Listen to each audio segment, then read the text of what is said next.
राज कपूर, जिन्हें भारतीय सिनेमा का सबसे महान शोमैन कहा जाता है, भारतीय फिल्म उद्योग के सबसे प्रतिष्ठित और प्रभावशाली व्यक्तित्वों में से एक थे। उन्होंने न केवल एक अभिनेता के रूप में बल्कि एक निर्देशक और निर्माता के रूप में भी भारतीय सिनेमा को समृद्ध किया।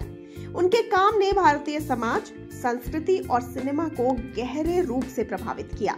आज उनकी मृत्यु के लगभग 4 दशक बाद भी उनकी फिल्मों और उनके योगदान को सिनेमा प्रेमियों द्वारा व्यापक रूप से सराहा जाता है।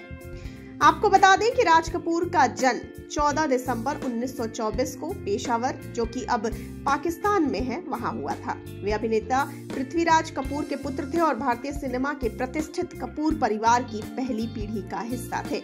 उनकी परवरिश और पारिवारिक पृष्ठभूमि ने उन्हें कला और सिनेमा के प्रति लगाव विकसित करने में मदद की। आपको बता दें कि राज कपूर ने अपने करियर की शुरुआत स्वतंत्रता के तुरंत बाद के दौर में की। यह वह समय था जब भारत एक नए राष्ट्र के रूप में खुद को पुनर्परिभाषित कर रहा था। उनकी फिल्मों ने भारतीय समाज की आकांक्षाओं, संघर्षों और सपनों को चित्रित किया। 1948 में उन्होंने अपनी खुद की फिल्म निर्माण कंपनी आरके फिल्म्स की स्थापना की और उसी साल अपनी पहली फिल्म आग का निर्देशन किया। यह फिल्म व्यावसायिक रूप से सफल नहीं हुई, लेकिन उनकी कला और दृष्टि को स्पष्ट रूप से प्रदर्शित किया गया। बताते चलें कि राज कपूर की फिल्मों का मुख्य विषय समाजवादी विचारधारा और आम आदमी का संघर्ष था। उनके सिनेमा में गरीबी, सामाजिक असमानता और नैतिकता से जुड़े मुद्दे प्रमुख रूप से सामने आते हैं।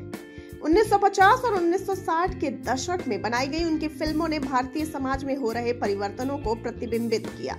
आवारा 1951 और श्री 420 1955 उनकी सबसे प्रतिष्ठित फिल्मों में से है। आवारा में उन्होंने वर्ग संघर्ष और गरीबी के बीच एक आम आदमी की कहानी को प्रस्तुत किया, जो अपने नैतिक मूल्यों और समाज की उम्मीदों के बीच फंसा हुआ है।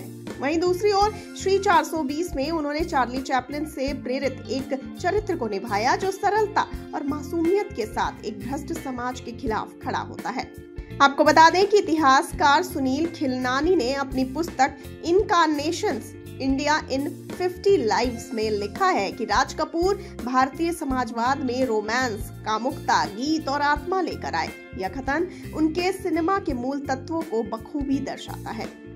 आपको बताते चलें कि राज कपूर न केवल एक महान कहानीकार थे, बल्कि उन्होंने तकनीकी और कलात्मक दृष्टि से भी भारतीय सिनेमा को समृद्ध किया। उनकी फिल्मों में संगीत और गीतों का विशेष महत्व था। शंकर जयकिशन, लता मंगेशकर और मोहम्मद रफी जैसे दिग्गजों ने उनके सिनेमा को अनमोल गीतों से सजाया। उनकी फिल्मों में दृश्यात्मक सुंदरता, संगीत और कहानी कहने की शैली अद्वितीय थी। उदाहरण के लिए ले लीजिए सत्यम शिवम सुंदरम, जो 1978 में आई। उसमें उन्होंने बाहरी और आंतरिक सुंदरता के बीच के अंतर को संवेदनशीलता से उजागर किया। आपको बता दें कि राज कपूर की फिल्मों ने न केवल भारत में बल्कि अंतर्राष्ट्रीय स्तर पर भी लोकप्रियता हासिल की। विशेष रूप से सोवियत संघ और पूर्वी यूरोप में उनकी फिल्मों ने दर्शकों के दिलों पर गहरी छाप छोड़ी। आवारा और श्री 420 जैसे गीतों को विदेशी दर्शकों द्वारा उतना ही पसंद किया गया जितना भारतीय दर्शकों द्वारा। बता दें कि राज कपूर का 2 जून 1988 में निधन हो गया, लेकिन उनकी विरासत आज भी जीवंत है। उन्होंने भारतीय सिनेमा को एक नई पहचान दी और इसे अंतर्राष्ट्रीय स्तर पर मान्यता दिलाई। उनकी फिल्मों के संदेश, गीत और चरित्र आज भी भारतीय समाज के मूल्यों और संघर्षों को प्रतिबिंबित करते हैं। उनका योगदान केवल मनोरंजन तक सीमित नहीं था।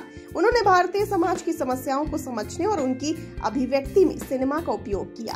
आज भी वे सिनेमा प्रेमियों और कलाकारों के लिए प्रेरणा का स्रोत बने हुए हैं। राज कपूर सही मायने में भारतीय सिनेमा के महान शोमैन थे, जिनकी कला और दृष्टि अमर है।